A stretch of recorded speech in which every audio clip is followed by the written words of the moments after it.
It's the Fellowship of the Geek Show, a weekly podcast about comics, the comic book industry, and other geek pop culture. Music courtesy of Manny the Martyr. And now, on with the show!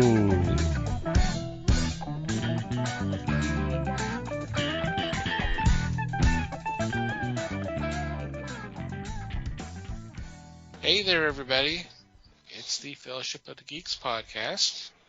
My name is Thomas Chick, and joining me for this episode is Mike Marlowe. Hey, gang. Les Webster. Hello, all. And Liz Newman. Hello, everybody. How are you guys doing? Doing well, thanks. Fine Great. and dandy.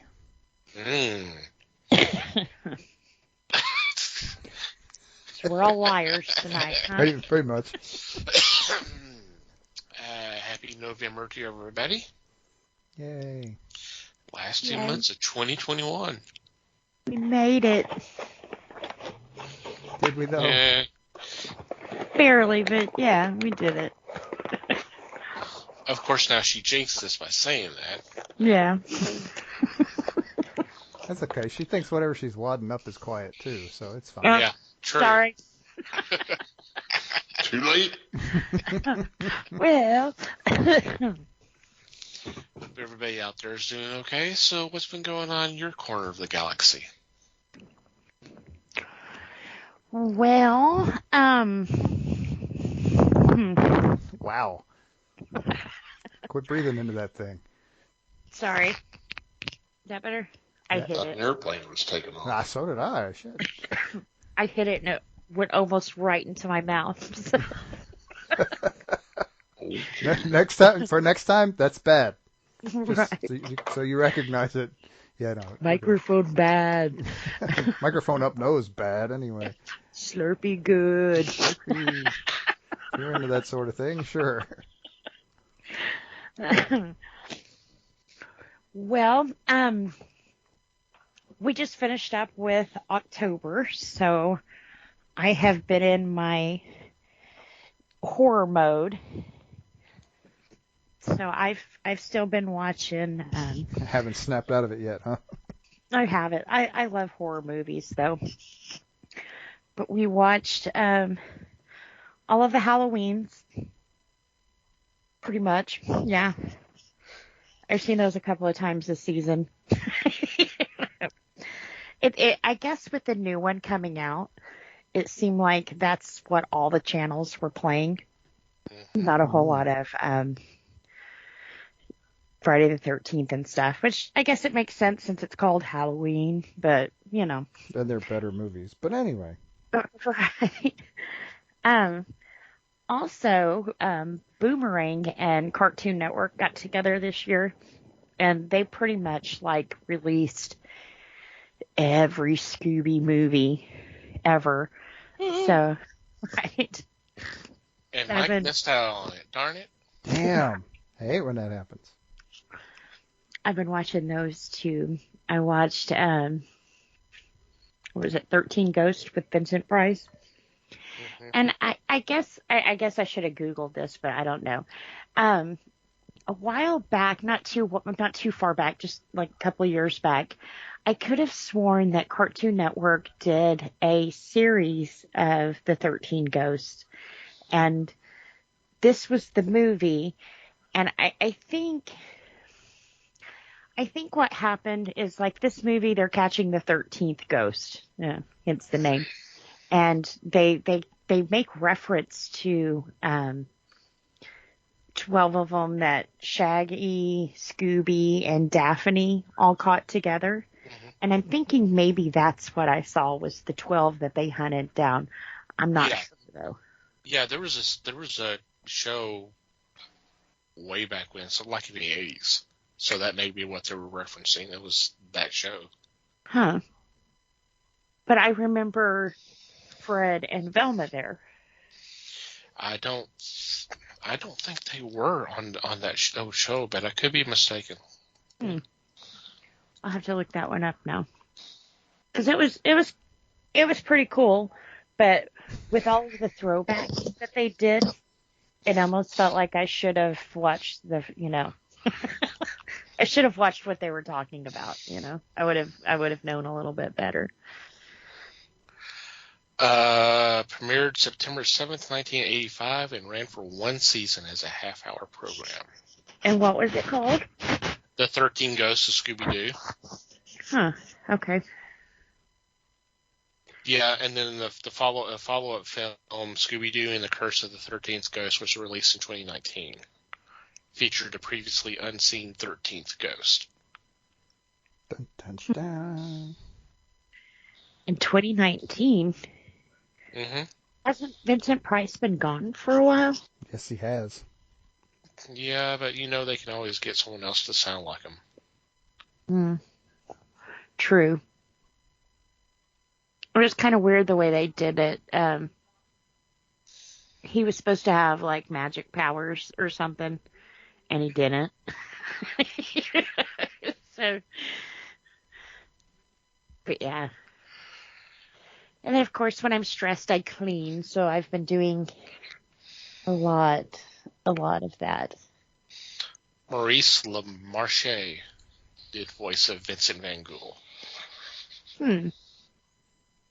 He did a good job. He was also the voice of Egon on The Real Ghostbusters. He was also the voice of the Brain. Brain, yep. Big Bob and Hey Arnold. And then variety characters in Futurama. Mm-hmm. Huh. That's cool. He's one of those guys who's everywhere. Yeah. You just don't know it. Yep. And now you know. Yeah. And then of course, I don't know. I think YouTube they've got my algorithm. Last week it was my Amazon Prime. Well, Amazon Prime's still screwed. But they've been like throwing these really weird videos out, and some of them are pretty neat. And then some of them I'll send to Phil, and he's like, "Why the hell are you watching that?" And it's like, I have no idea. Because it's scary? No, it's not scary. This is stuff like resin pouring and wood turning and that kind of stuff. It's like, I have no idea. I guess because it's soothing. You got onto arts and crafts YouTube, apparently. Right. He's just kind of like, okay. But also this weekend, induced Randy Rhoads into the inducted. There you go. They inducted Randy Rhoads into the Rock and Roll Hall of Fame. Sweet. Yay. About freaking time, am I right? I mean, it's been a while, yeah. How much does he have to do? I mean, he died, for Christ's sakes. He should have made it then. But, one of the really cool things that YouTube did pull up during this time, because, I watched them induct him and everything. It was, I guess it was a couple of years ago, Ozzy Osbourne and Jack Osbourne did like a road trip show. And I don't know, to me, Ozzy's always been pretty annoying. I can't understand him. And, I didn't get too much into the show, so I missed it when they did this. But he went back to his original studio that he was at when they did Diary of a Madman. And the guy that was there had all of the masters of these songs. Now, just in case people aren't musically inclined, a master of a song is what the band comes in and lays out. It's raw, it's gritty, and it's totally unpolished. What we hear on like a CD or on the radio or even YouTube is actually like a reprint of that song after they've mixed it down and everything else. But he had the master of Crazy Train. And he was playing it for Ozzy, and Ozzy, you could tell he was just taken back. For one thing, he was quiet, and Ozzy's very rarely speechless. But at Randy Rhoads' solo in that, he turned down everything, and it was just Randy Rhoads, and oh my God, I mean, unfreaking believable. This guy was amazing. But listening to it that way, you hear how much they really add to that stuff. And like Randy, it was amazing, but you don't hear all of that on the original song, you know. So it's kind of like, why did they mess that up? I guess you don't want just guitars in there, but you know. But yeah, that was pretty cool. So if you haven't heard it, if you're an Ozzy fan and a Randy Rhoads fan, it's worth a listen. Like I said, it gave me chills because I've never heard him just like that. But they said for Diary of a Madman, Randy Rhoads, I think it was the mountains that he went to and just like locked himself up for like a couple of months and then came down and was like, here you go. Kind of like the, you know, Moses with the 10 Commandments. Here you go. It's birthed, it's done, it's yours. But it was pretty good. Oh, and one other thing. Here's some tea for you guys. I don't know if you guys have heard what his name, Danny Elfson from Megadeth. He got into a lot of trouble. And it came out that he was he was doing things for a girl that was not his wife, and she was a younger girl, and they found out that he had been talking to her for years, including time where she was a minor. So, you know, he basically groomed her is what he did. Well, when Dave Mustaine found out about this, he was kind of like, whoa, you know. You probably can't tell from Megadeth unless you really, really listen to the lyrics, but Megadeth has a very Christian, biblical undertones in his songs.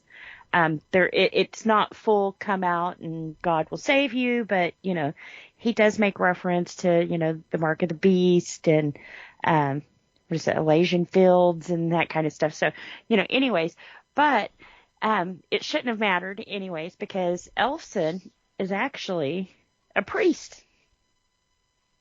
He's like a Presbyterian or something kind of, you know, so it's like, so everybody, what pissed me off, here's where the tea comes in, is Elfson has gotten together with another guy and they're doing music, which I won't pay money to listen to, but he's making the rounds right now. And he pretty much said that his wife and kids, pretty much have to deal with what he does because they knew he was a rock star and he's afforded them the life that they have right now. So basically he's bought his innocence, I guess. I don't know. But it was pretty much like, you know, they had no right to do that. But he asked Dave Mustaine on the new record that they're about to drop. Do they still call them records? Sometimes it depends. Yeah. Well, with the new thing that he's about to drop, he asked him, please leave the bass tracks on there. You know, we've already done it. There's no reason for you to delete it. And of course, Dave Mustaine was like, hell no. Dude, do you want this to tank? I mean, you know, anything with your name right now is toxic. You know, I'm not going to do that, you know. He also said that he was very surprised that Dave Mustaine fired him. So So did he not notice the Christian undertones to the music all those years? No, but he was like, he was my friend. Well, okay, that's great. He was your friend. Right, until you diddled a minor, sure. Right. Guess what? And Prison he was friends changes with things your like wife, and he was friends with your children. You know, just and he's the a businessman. infidelity part of this alone would explain why he did what he did. You know what I'm saying? You know, I'm friends with your family. And I think also it pissed Dave off that he found all of this out when we did. So he's kind of like, you know, this is going on right underneath my nose and I had no idea. You know, do you know how bad it makes me look? Because you've had this girl here. I didn't know you were talking to her when she was a minor, and yeah, I didn't know you were boinking her either. You know, so I'm kind of surprised that he's surprised. Especially in today's climate. You can't just ignore things like that. Now, I hate to say this, but had this deal with him and this girl came out maybe 10 years ago, it probably would not have been as big as a deal. It should have been, but it probably wouldn't have been as big as of a deal as it is now. With the whole Me Too thing that happened and everything else. If 10, 15, even 20 years ago, we cut rock stars and stuff a lot of slack because that's who they were. The womenizing, all of that. It was all under the rock and roll, Like I said, it should have mattered and people should have been upset, but they didn't. It was easier to sweep shit like that under the rug back then. Yeah, it was. And people, it makes me sick, they want to defend him now because the girl has come out and was like, you know what, this is consensual. This, he didn't coerce me or anything else. And it's like, girl. That doesn't matter in most states. Well, he's been talking to her since she was 15. Mm-hmm. You don't think, what do you think grooming is? He's right. conditioned that's illegal in to most make states. That's my point. that this is okay. Mm-hmm. They can't give consent if they're minors. Right. They don't have the mental capabilities. That's part of legally being a minor. Right. That's part of what that means. But even now that she's not, like I said, she's saying now, oh, well, he waited until I turned 18. Okay, honey, but you don't understand. Those 3 years he was talking to you before you turned 18, the innocent flirting, the extravagant gifts, the being your friend. It's textbook case of grooming. I mean, people don't get that. And like I said, I honestly believe in her mind, she thinks that this is okay. It's really sad because it probably won't hit her until she's probably about 24, 25, how really fucked up this is, Maybe when she has a daughter, she'll understand. I'd kill a guy for talking to my child that way, And I'm sorry, I don't believe he waited until she turned 18. What does a grown man have in common with a 15-year-old? I mean, so yeah, like I said, he was on, was it Eddie Trunk's show? And like I said, I can't even believe that Eddie had him on because of what he did, but just to hear him defend himself, basically. Yeah, it's all fine. It's all good. And to go on and live his life like he's done nothing wrong. And it makes you wonder how many of these super fans are going to keep lining this pervert's pockets. That's what makes me sick. And it's like, it would have been different if he struck up a relationship with someone who was 18. Age difference, not age is a number. Yeah, that's fine. I don't care. But still, 30 years difference there. What do you have in common with someone that young? You've lived your life. You've, by his age, he's been through the middle of his life. He had a good run.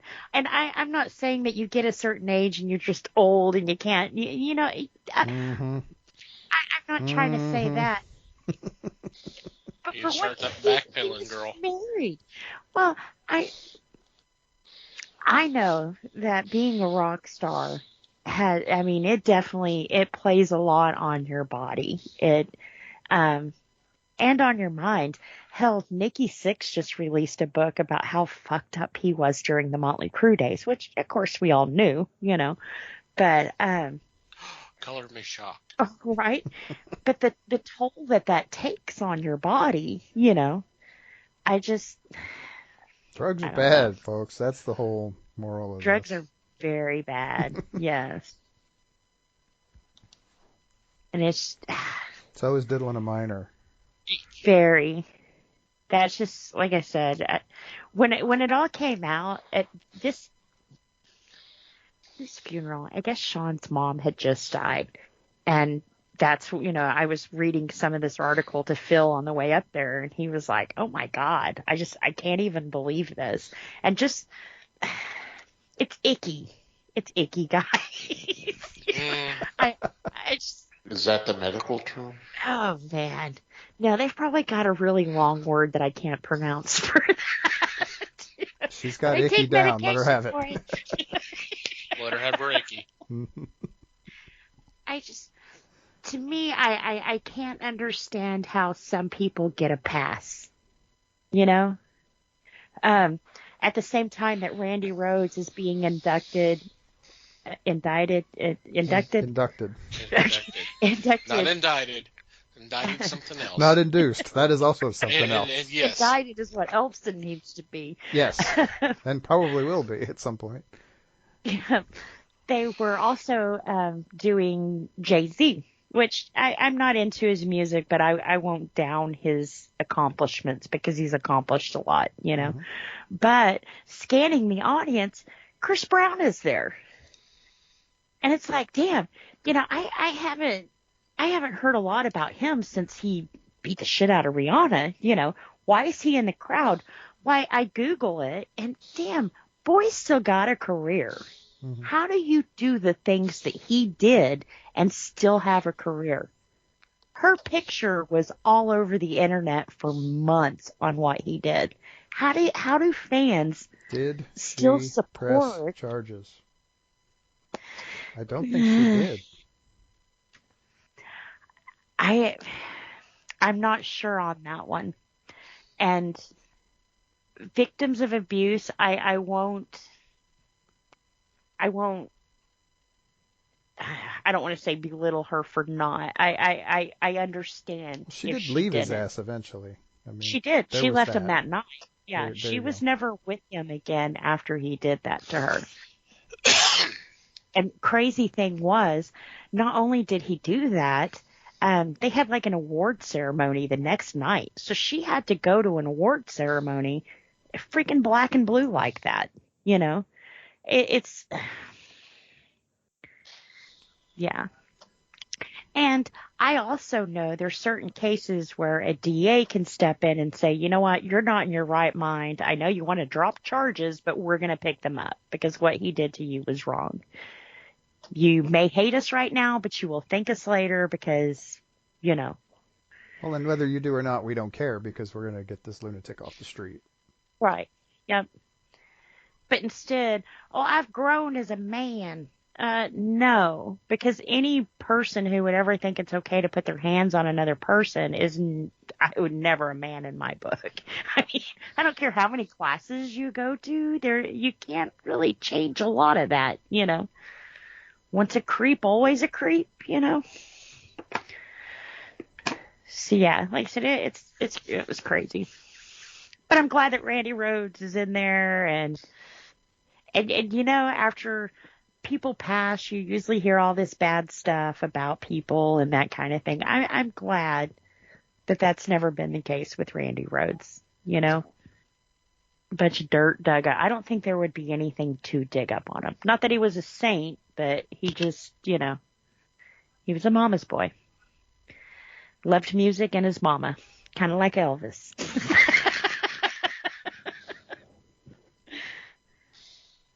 But yeah, that's all I got.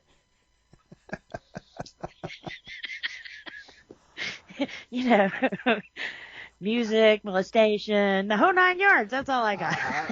I'm just feeling an awful lot of self-pity right now because future me is going to have a hell of a time figuring out how to write that all up in the show notes. But anyway. Yeah. A little random, Liz. Just Well, a little random. I didn't even think certain words that I used are triggers, and not only triggers, but they're triggers for moderations and stuff. So, yeah. That's why I used icky. It's just icky. Icky's a good word. I'm good with that. Give it icky. That's a good word. I use it a lot around the house. Yeah. Especially with a teenage boy. Right. Been there. Totally agree with you, man. I had 2. I don't know what the hell you were thinking. We stopped at 1. See, my second one was God's Way of Going. Here you go. I gave you the hard one first. Here's the easy kid.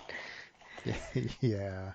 So you're missing your easy kid. I didn't want to take that chance. Oh, no. See, that's the deal. Is mine's not that bad, so Yeah. I'm not. Yeah, it's better that we didn't continue because we might have gotten a more difficult one. It's entirely True. possible. Had him backwards. Yep. Didn't want to risk it. One is plenty, thanks. Yeah. Huh. Okay. So I guess that makes it my turn. Good luck. There's never any following that. Come on.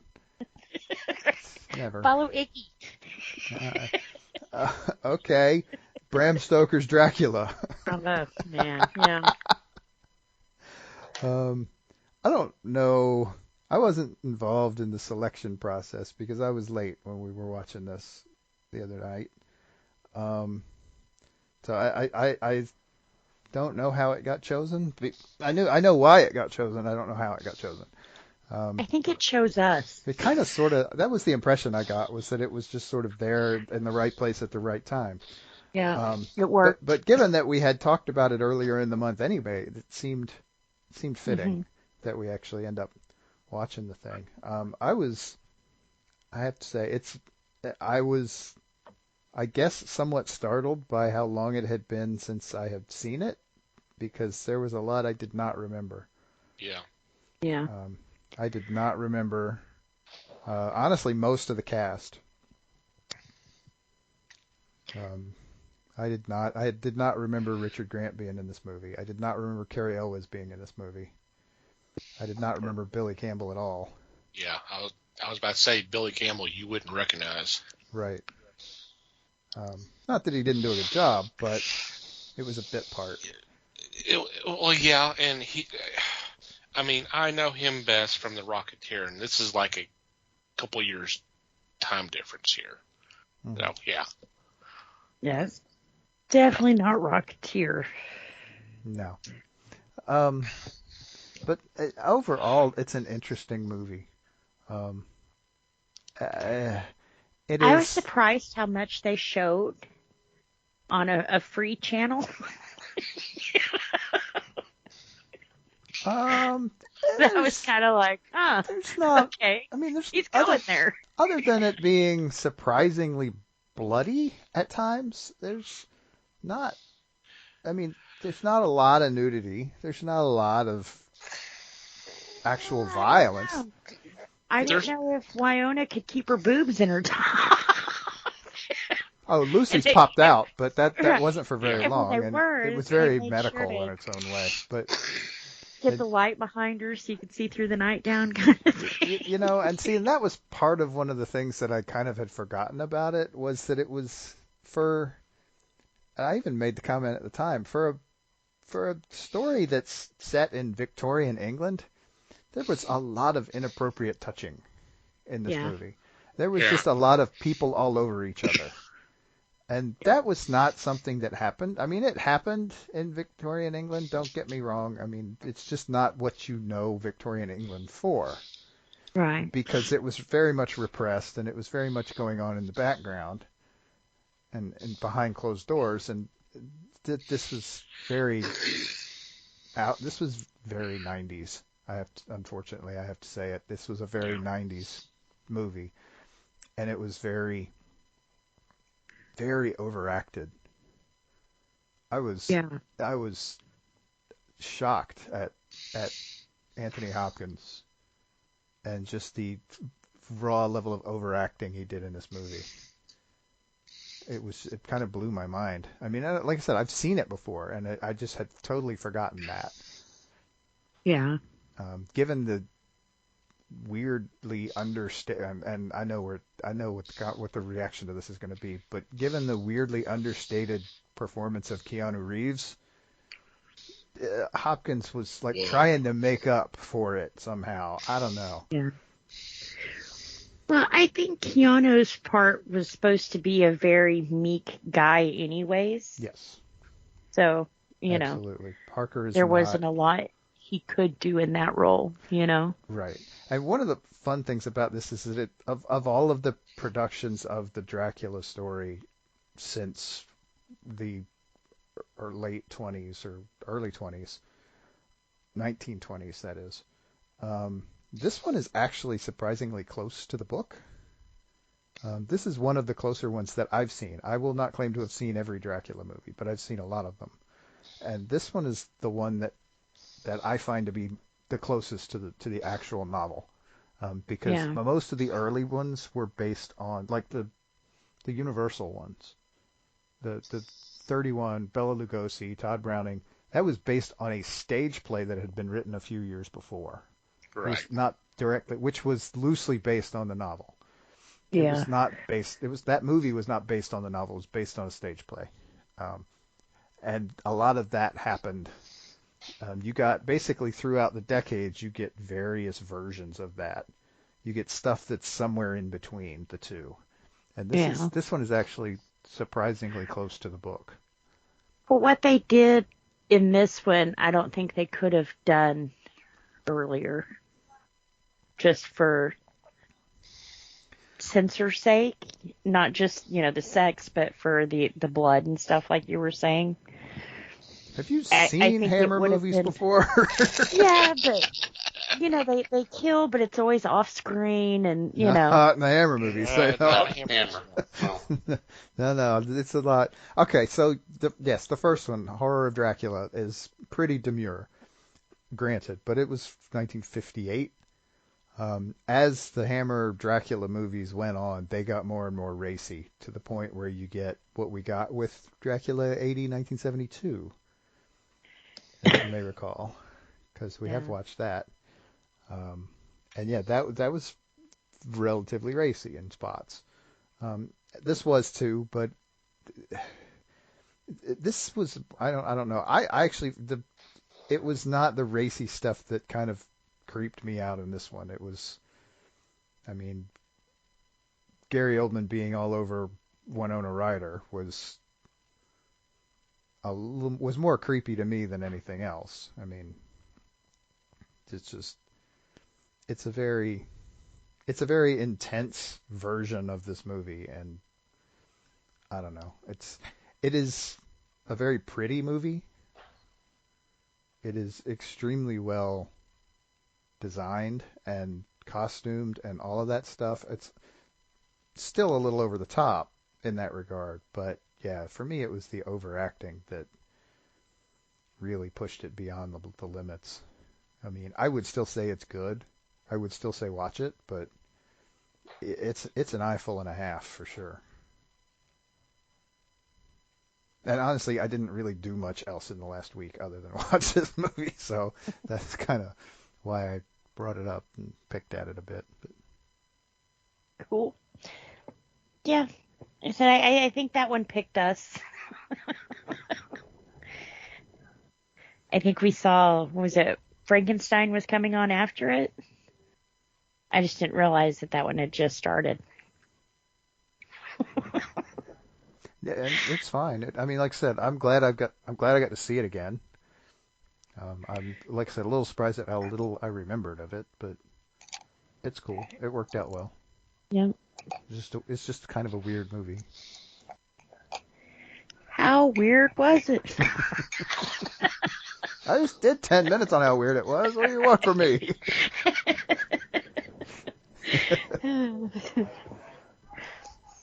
Alrighty, Les, what's your week going? How's your week going? My week has been good. I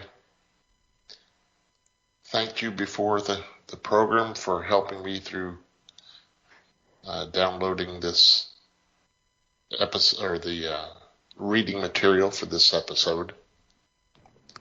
And a couple things. One, hope to God they didn't show the Rob Zombie version that you had to suffer through. And two, there is a commercial now, one of those At Home with the Mayfields commercials, that I thought was quite funny, and what Liz was talking about brought this to mind. In this commercial, Mayfield walks up to the door of the Is this the announcer guy? No, he's the football player for the Cleveland Browns. Yeah. No, I mean, that's the one where he's walking up to the door of the announcer room, whatever they call it. And the announcer's like play-by-play walking him up to it. It's funny. No, this is one where he is taking a package to the Hall of Fame, and he tells them that he lives next door, and it looks like this package was sent to him instead of to whoever it belonged. And the guy there said, "Well, thank you. I have problems with ordering online, and it's kind of a curse type deal." But Mayfield says, "Well, that's okay. Well, I'll be back to see you, but don't worry about having this thing sent to him instead of to the Hall of Fame." And the guy behind the door is Alice Cooper. And it just struck me as very, very funny. And then they just kind of part ways. And I thought, no, that's funny. That one is well done. And Cooper is just straight faced about it. Gina said, "I don't know about that guy." I said, "I wasn't fond of him, but when I found out he's an avid golfer," I said, "any idea that he was loony just went out the window." So if you get a chance to see that one, it is very funny, and it's usually shown during football games. So. I don't think I've seen that one. Yeah, me either. But most of the rest of those commercials are pretty good too. Yeah, when they're having the garage sale, or he's standing out front, watering the plants and things. Yeah, they are amusing, but this one really struck home. This made me think, wow, that guy's somewhat of a real person. Okay. Cool. Well, for me,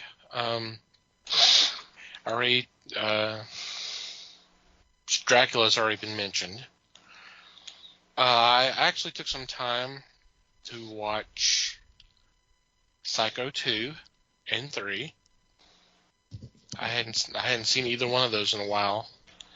I'm a big fan of the second one. The third one I really trashed, but seeing it again for the first time in a while, I'm softening on it a little bit. I mean, it's still not great. I mean, it still kind of runs as a slash, more of a typical slasher, as opposed to the first two films. But I appreciate a little bit more what they were trying to do with Norman, as he's still trying to battle for his sanity while he's battling with mother, but he's also fallen in love with this person who reminds him of Marion Crane, the Janet Leigh character from the first film. And you kind of wonder, okay, well, is he actually in love with this person, or is he still had feelings for Marion, or is it a combination, that kind of thing? So I kind of appreciated that a little bit more. So I'm not down on it as much as I used to be, but it was kind of interesting to go back and watch those films again. You talk about the whole thing with the grooming and all that. I had posted. I don't know if anybody saw this. Mike might have saw it for a second, because I have been playing a lot with my recommended Twitch channels, because I finally figured out how to delete some of the stuff that I was getting. Well, by doing that, not only have I encountered more scam baiters, which I like, because the one I've talked about before, Kit Boga, seems to do more stuff for, hey, let's have some shits and giggles and just waste these people's times, where there's others that are really, they're actually accomplishing things. They happen to get bank account numbers. They happen to get addresses for mules who get the money shipped to them, and they turn around and ship it to the people who are behind those scams. So it's really interesting kind of seeing that stuff. But I encountered something a little bit darker. As far as I know, there's only 2 that stream on Twitch, and I'm not going out of my way to try to find any more. I watched one for just a little bit, and then I just like, oh my God, okay. What he does is he's trolling child predators. He's posing as a 14-year-old girl on some social media. He wouldn't even tell. And what he's trying to do is he's trying to get information, trying to get pictures and get all this stuff to where he turns around and turns it to the authorities where they can go arrest these guys. Yeah, that's dark. Yeah.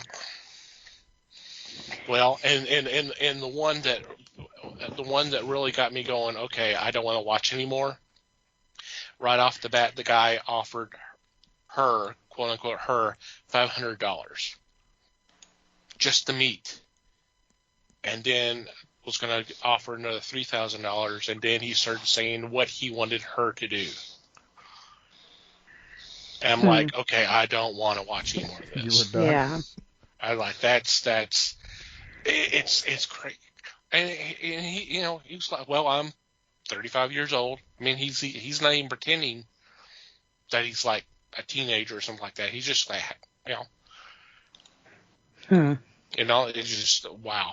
It's pretty sick. It's pretty dark. That is. See, I would get in trouble because I would be calling the cops to pick up bodies.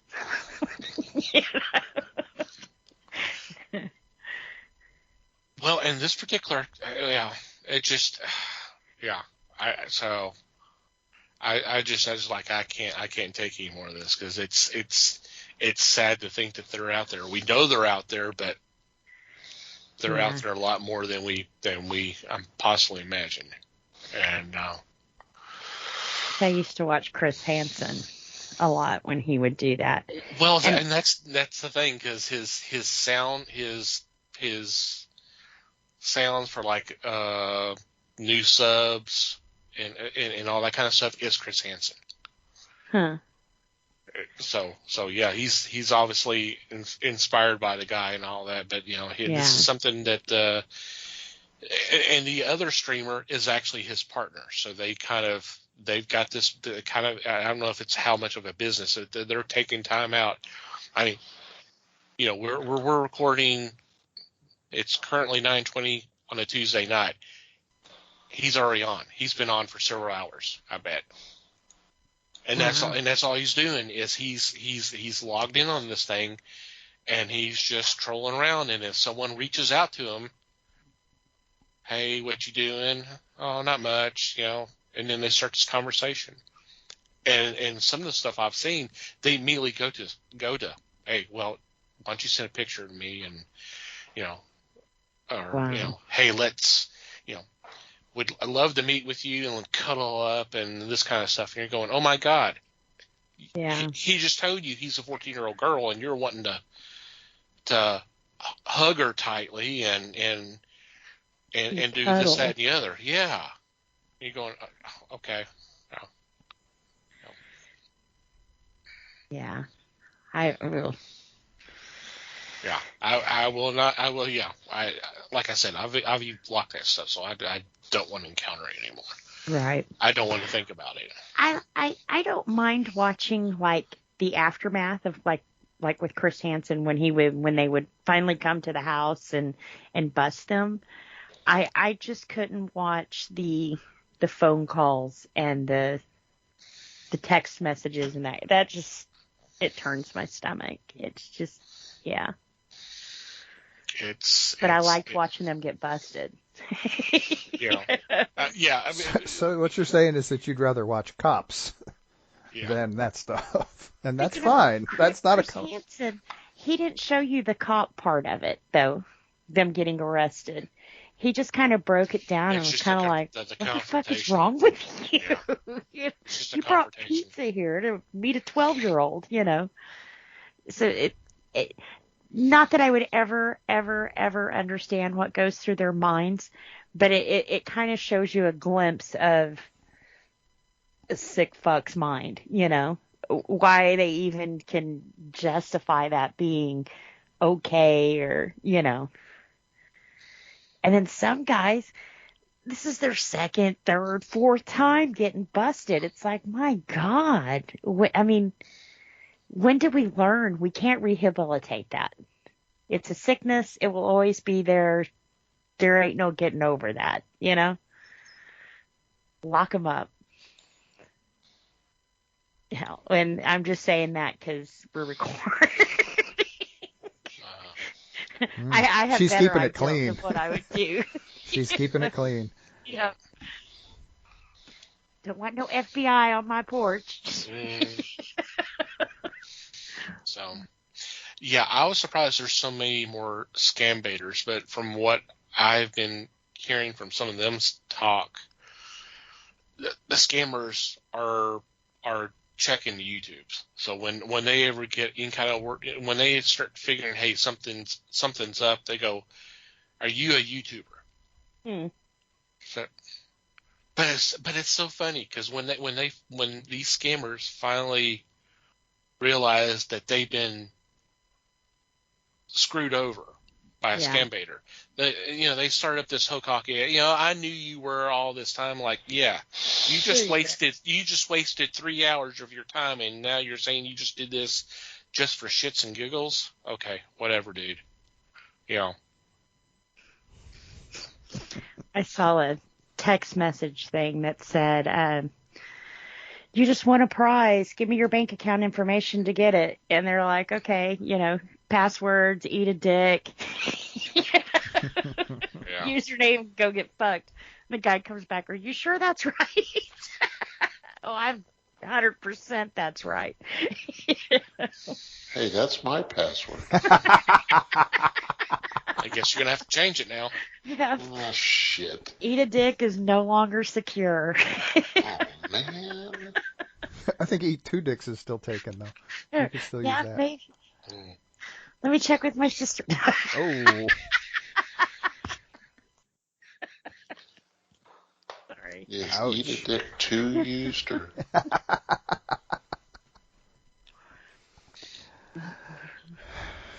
Wow. What's funny is 2 of my sisters will listen to the show and they know exactly which one I'm talking about. Just like the old standard joke. Yeah. Only two people are in an elevator. If one of them farts, both of them know it. Right. Better know who did it. Yeah. Yep. So, all right. Before we get into this week's discussion, I do want to point out, I think we kind of mentioned it already, that we do have a Discord that's open to anybody who'd like to join. Discord is a free sign up, and the app is free.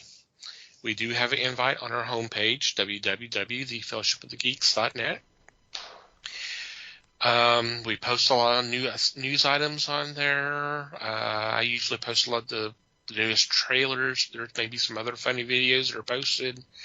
A lot of memes. We do some fun stuff on there. We did a couple movie nights here recently. I'm sure we'll do some down the road. Just a lot of fun stuff. So definitely check it out, and you're more than welcome. I think you'll enjoy it. Mm-hmm. Yeah. Yeah. If not, Les's password. Wow. Ouch. That's harsh. A little early for the bus, isn't it? Okay. Let's go ahead and get into this week's topic, please.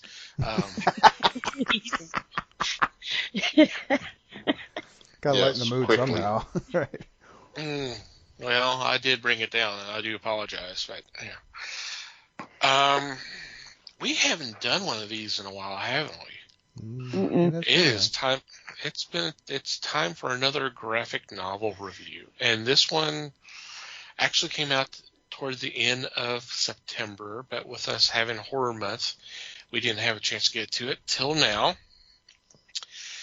And it kind of ties into Horror Month, and kind of ties into our discussion earlier about Dracula, right? Right? I Yeah. heard that. Because this is entitled Lugosi, The Rise and Fall of Hollywood's Dracula. Written, illustrated by, is it Corin Shamdi? Shabdami. I'm sorry to butcher that. I know I did. But as you can tell, this is the life story of Bela Lugosi from his early days to the rise of being an actor, and then coming to America, and of course Dracula, and then the rest of his time in Hollywood. So let's talk about Lugosi. This was sad. It was really sad. I've always been a fan of Lugosi and his work. I didn't realize how much heartbreak was behind the scenes, you know. The book itself, I feel, was very well written. It laid out a story very well for us. It definitely let us know when the past was being played, and, you know, when we were in the present with him. I didn't know about the drug addiction. I've only been a fan of his work, so I didn't know about the drug addiction. I did think it was sad that when he went to get help, they found out that, you know, the Actors Guild wasn't going to pay for any of that, so he basically turned himself into the courts as an addict and had to, you know, have the state put him somewhere to get him off of all of that. He battled, what was it, Scatia? Which, if you don't know what that is, it's like a deep, deep, deep nerve pain. Hardly anything that I know of will take that kind of pain away, because it's your nerves, for one, and it's hard to locate. You could have the problem in your lower back, but the nerve damage is up in your shoulders. So, you know, it's really hard for them to help you that way. he got addicted to morphine to help with that pain. And like I said, I I have problems with that every once in a while in my back, and it affects my legs and that kind of thing. So I could totally sympathize. I've never gone morphine route. you know. Um, Sad to say, his story is why I've always stayed away from pills and that kind of thing, because I don't trust myself on them, you know. But I'm curious. The story didn't say, but do you think he turned himself in because he wanted help, or he had no other place to go? Yeah, Because at the point the they were, story wasn't super clear about that in this book.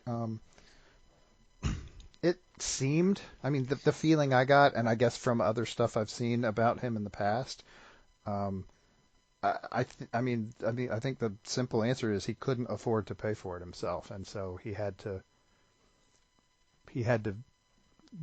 get the help in a way that he could right. I mean, so that he wasn't going to be. I mean, he was not a young man at the time anyway, so Mm-mm. he couldn't Well, I just. mean, even the first place, did he turn himself in there because he didn't have a home, or he really had no other place to go? He was accepting these, what we would call today little bit parts, just for every little bit of money that he had. And it sounded like from there, it didn't go into rent. It went to drugs and alcohol. Right, and I mean the also the impression we get from this is that he was not particularly good with money, No. Yeah. so he tended to spend a lot, and so he didn't save much and all that. So yeah, I mean, I think it's one of those things that's hard to know for sure where on the spectrum between he needs the help versus he doesn't have any other alternatives it really falls. Um, One of the things that I found interesting, and it's actually sort of a tangent. Um, if you buy enough um, box sets of his kinds of movies, Hmm. you pick up little bits of documentary footage and stuff along the way. And one of the things I find interesting is um, there's some discrepancy between like this story and other pieces of stuff that you learn along the way. Um, like for example, one of the things that you get if you watch enough of those little documentary bits is like his son Bella Jr. Hmm. and Boris Karloff's daughter Sarah. They both of them at various different times talk about the relationship between those two, and the story you get from them is very I can't think of a better term than sanitized. It's a oh yeah, there was a lot of mutual respect between them, and they got along really well when they worked together. When Mm. this graphic novel really paints a picture of Lugosi as very jealous of Karloff. Yeah. And it's not that they never it's not that they said that wasn't true. It was more that they just pointedly never talked about it. And so Right. it's one of those things that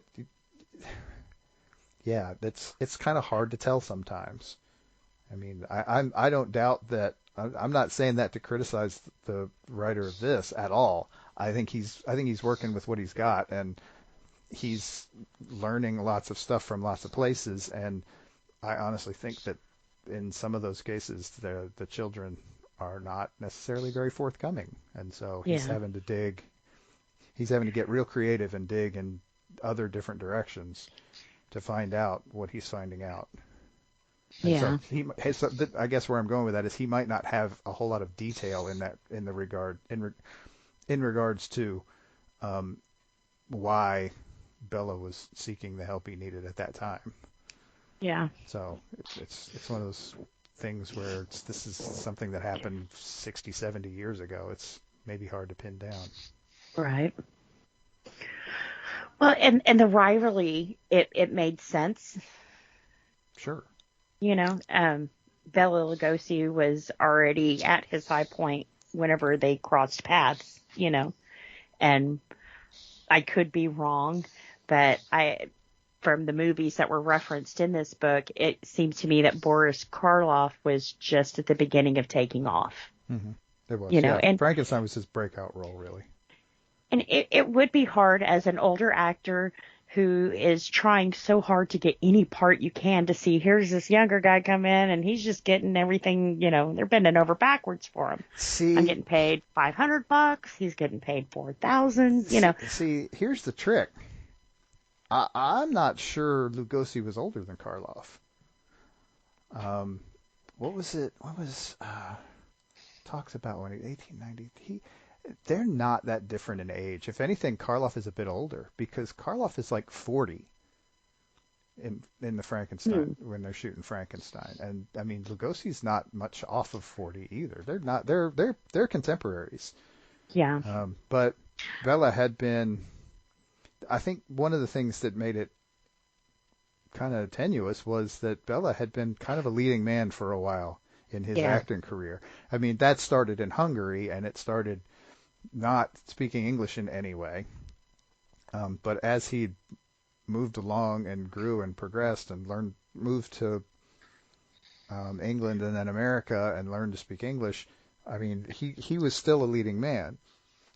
Whereas Karloff came up more as a character actor and hit it big because of a very, very subtle performance in Frankenstein. So, I mean, one of the things I think that is interesting about the quote-unquote rivalry between the two is that they're very different actors.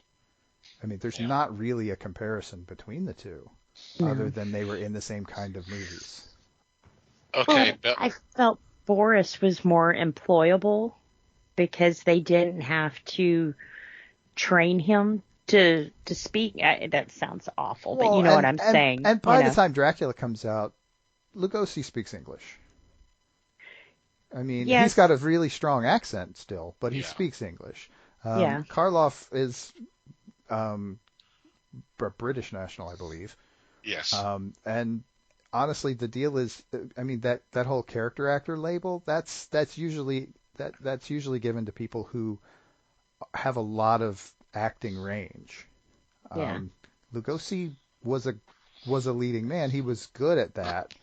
I'm not sure he had quite the range that Karloff did. And so, yes, Karloff, in that sense, was a bit more employable and was also very much thrust into the limelight with Frankenstein and his performance in that. So, yeah, it's tricky. Yeah. Okay, Lugosi was born October 20th, 1882. Karloff, November 23rd, 1887.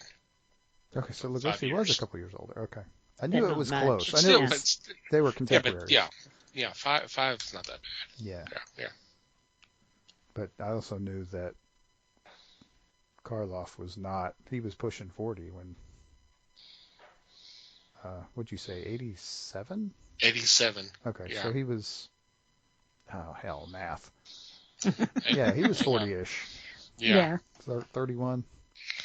Yeah. 31 plus 13, 43 or 4. Yeah, not again, but the deal is not a young man when he'd been acting for some time, but he was not a young man when he hit it big. 44. Yeah. Yeah. But he was not a trained actor either. And that made a big difference with Lugosi. Sure. Lugosi learned from the stage, and that was not the case for his contemporary. Right. Yeah. Yeah, and possibly there you've got slightly more grounds for jealousy. That he had to work for it harder. Right. He's getting all of this stuff, and he didn't put in the work. Yeah. Yep. I thought it was a very sad story. I loved the ending. I'd love to know that his last day was like that. That's at least, if not his exact last day, that is definitely one of his last days. Yeah. Because That was that's sweet. because that's the footage that they shot for all of that was for Plan 9 from Outer Space. Plan 9. Yeah. Yeah. Hmm. So you can actually go watch it. I mean, it's an awful movie, but I'll it's have to. pretty typical Ed Wood, really. But I do think watch he it. was just trying to, because when he was like, well, what am I supposed to do? He's like, I don't know.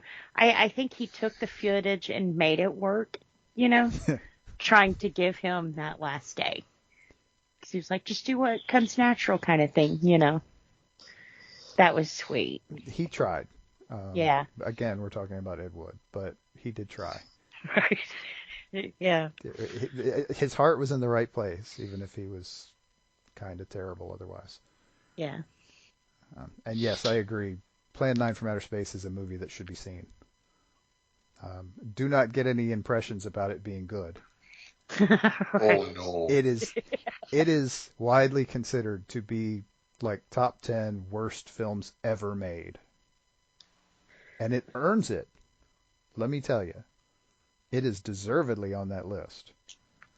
But it is still worth watching. If nothing else, to learn what not to do when making a movie. Writing a story. That sort of thing. But yeah, I agree. This is it is really a very sad story in the long run, and it is the way he structured it, the way that Corin Shadmi structured it is, I think, kind of couched in the sad story. I think he built it that way. Obviously, Lugosi did have highlights in his life and in his career. Unfortunately, a lot of them came earlier on in his life and his career. I mean, like I said, he'd been working for a while when the Dracula film came around. But that was his big hit. That was what made him a household name. Right. Yeah. Unfortunately, it didn't necessarily do great things for his career, weirdly, but Typecasted him. it kind of did.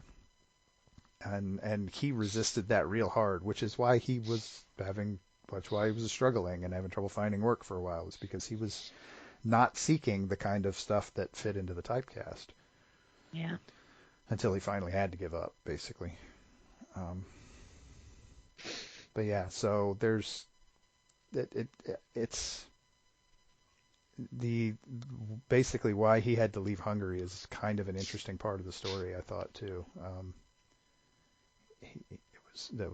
I mean, not to get too spoilery about this, because I mean, I'm pretty sure we're all going to say you should go check this book out when we're done. But there's some interesting stuff happening.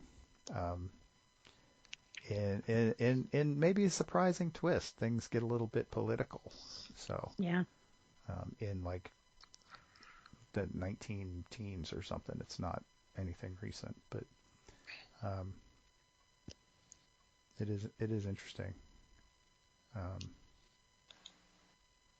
I also didn't. I mean, I can't say I'm surprised. I hadn't, from what I had heard about him in the past, I hadn't gotten the sense, or a good sense, of how much of a womanizer he kind of was. But Oh yeah. again, That was not surprising. It's Dracula. Right. He's a leading man. He's a leading actor. I mean, Yeah. you know there's got to be some ego involved there. But Well, and with the snippets that we got with his wives, he was very, very ego. I would have been the first wife who left him the day of. Shit, get your own fucking orange juice. yeah, While you're in there, make me a sandwich. that was dramatic for sure. Yeah. That was interesting. Not necessarily wrong in terms of how that sort of thing happened in the time period, but Oh yeah. still, Yeah. I think very, very telling. I think he loved his first wife, and he never really, for situations out of his control, he couldn't give her what he wanted, but I think he really he never got over her. Heck, he even married the second girl with the same name, Right. But it makes you wonder with some of the other stories that they told us if he wouldn't have fucked things up with her too, I don't see the second, or when she left him, I don't see that being his fault. He was doing the best he could. I'm trying to keep us alive, I can't act because they're looking for her. So, Right. yeah. I thought that one was sad that, Well, and I mean, going all the way back even to his parents, I mean, he just didn't seem to be. I mean, I almost don't want to say he didn't seem to be great at relationships, but I'm not sure it would be wrong to say that. So, yeah. I mean, whether it was just bad luck or his kind of ego, I mean, it's hard to say, but he seemed to struggle in most of his relationships. I think he wanted others to see him the way he saw himself. And it upset him when they couldn't, Even when we're piss poor, I'm still a great guy, kind of thing. It's the ego for sure. That's what I'm going to say. He was very egotistical. And the movie Ed Wood kind of brings that out a lot. One of the few Johnny Depp movies I really enjoyed. And this book, I thought, was a good version. I thought it was handled extremely well. And I'm hoping that people will jump on board and read this, because this was very eye-opening. Mm-hmm. And as a result, to me, it gave a lot of credence to the idea of Lugosi and how he was handled. I believe that not only his ego, but his self-satisfaction was something that was addressed well. And obviously at the end, he was thinking of Lillian, his last wife. Yeah. So I think he had come to a realization there. And he did her wrong. Well, I will agree to that. But that's because he had been so free before. He just did what he wanted and thought it was all right. Obviously, well, you get wasn't. On drugs and alcohol, you get very paranoid. Yeah, I was about to say about that too. And that was the downfall of them two, was he was so paranoid she was running around on him, because if he was in her place, he would have been, But yeah, you throw drugs into a paranoid mind and it's bad. It's really bad. Yep, drugs are bad. Drugs are bad. Drugs are bad. Okay. Yep. Hi. Yeah, I enjoyed reading this. Once again, we pick a life story that's very, very, very sad. I agree with you, Mike. The womanizing, the running around and all that, it surprised me, probably more than it should have. But I knew a little bit about the whole. You mentioned the politics as well. I knew a little bit about that, and only within the last few months that I had seen a documentary on Lugosi, so I knew a little bit about. They had mentioned that a little bit. I enjoyed the book. The art looks great. I think the story was told really well. And you mentioned the rivalry with Karloff.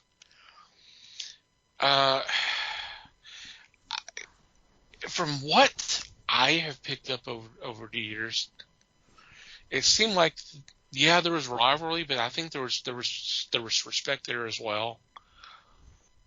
And I think if there was anything, there was more Lugosi may have been more upset about what he was being offered compared to Karloff. I remember here the last month or two, I watched a movie, and for the life of me, I can't remember the name of it. But the graphic really pushed Lugosi. So I'm like, okay, I'll watch it, and I did watch it. But the thing is Lugosi was playing a butler, and he would be in the scene for maybe a minute, and it's several times throughout the movie. I mean, he's hardly in the movie, yet they were pushing Lugosi on the promotional art, and it's like, okay, I mean, yeah, it's Lugosi, but still. And it's like, that's kind of sad. You know, he just comes in, says his 2 or 3 lines, and then he's gone again. Mm. And this is from the guy who basically, you know, put the Universal monsters on the map. But that was what he was being offered. Mm-hmm. It's kind of sad. Yep, it's basically just some director trying to exploit him. Yeah. Well, because it worked. It worked on me. Hey, watch this movie because Lugosi's in it. Okay, sure. Well, yes and no, he's in it. Yeah, he's sort of in it. Right. He's in to open the door, let someone come in and close it and take their jacket, and then he's gone again. Yeah. Right. Wow. Yep. And you got to know that's just what's running through his mind. It's like, you know, I deserve better than this. Mm-hmm. But the writer did address that. Yeah. And I thought that was a good point to show that this wasn't one-sided. And although from Lugosi's his appearance and the verbiage, this was for the longest time this was a one-sided war until they did the third movie together, and that's where you're speaking where so much was given to Lugosi, and it was by his handler Yeah. that was received. So, thumbs up for the whole story. Yeah. Yeah, I think this graphic novel, I think he does a really good job of building it into a story. I mean, it's really easy to just sort of blah blah. This guy was born on blah blah blah date, and then he was a kid, and then he was a teenager, and then he grew up, and it's real easy for that to be kind of boring. And the way that the writer structures this, it doesn't do that. It tells us it's the story of a life. It's not just a series of events that happen to the same person. And so that makes it a whole lot easier to digest, and it makes it a lot more entertaining. I mean, even though it's a sad story, like I said. And like I'd said before, the way he blended the past with the future was really well done too. Yeah. Mm-hmm. Yeah. Yep, it was a very careful job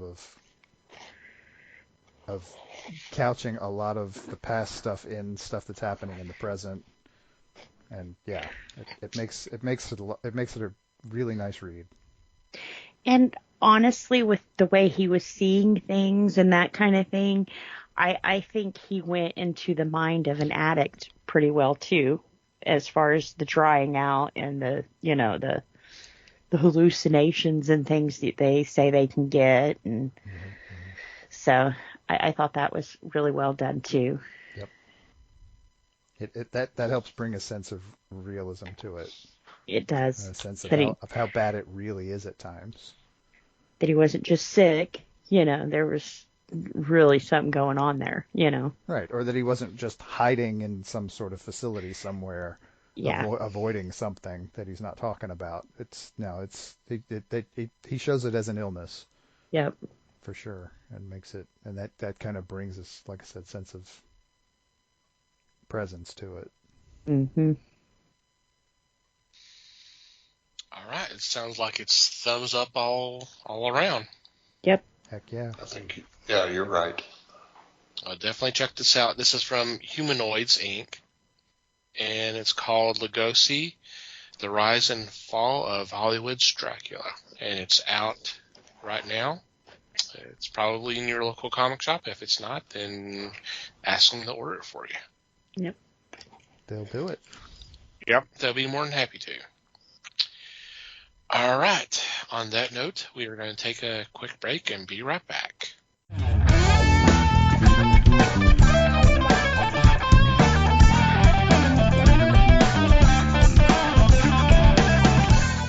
And we are back. Normally this would be our weekly picks, but with the situation with the shipping and distribution and all that, there's been issues with how the list.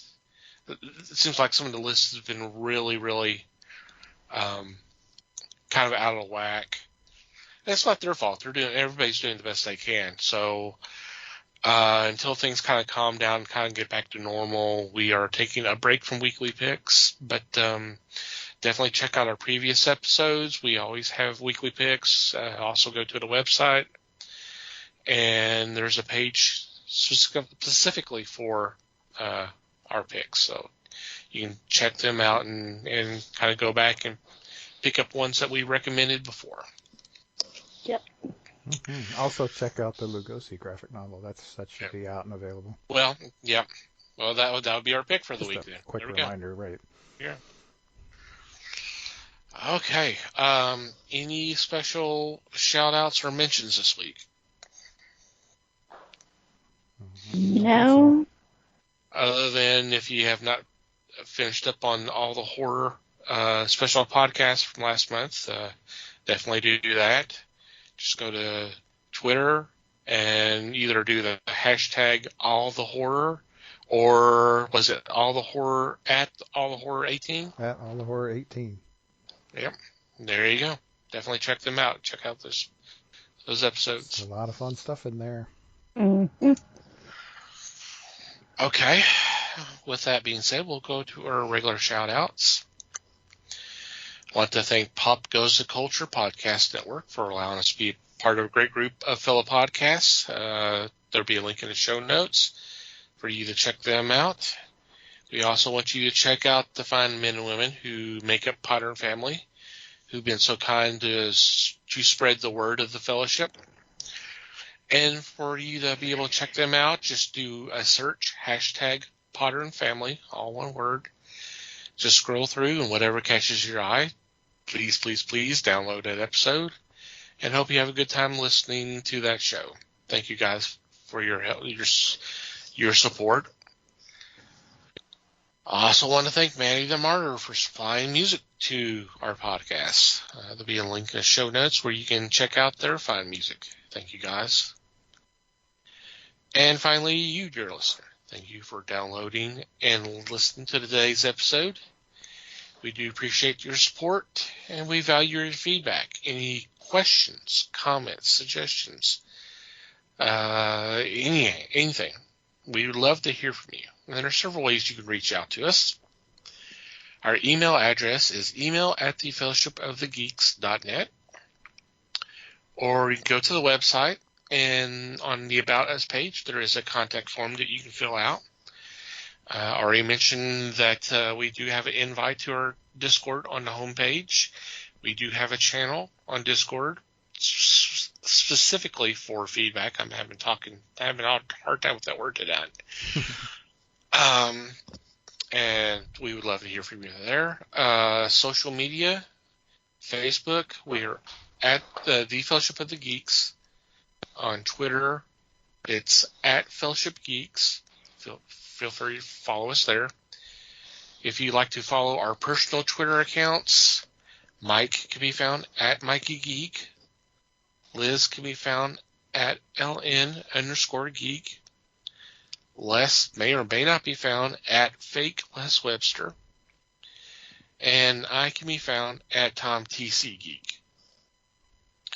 And from wherever you download our episodes, if you'd be so kind as to rate and review our show, it would be greatly appreciated. Anything else before we say goodnight? Just thanks, everybody. Thank you, everybody. Appreciate you listening. Thank you for listening, everybody. We do appreciate your support as always. And until next time, geek on, my friends.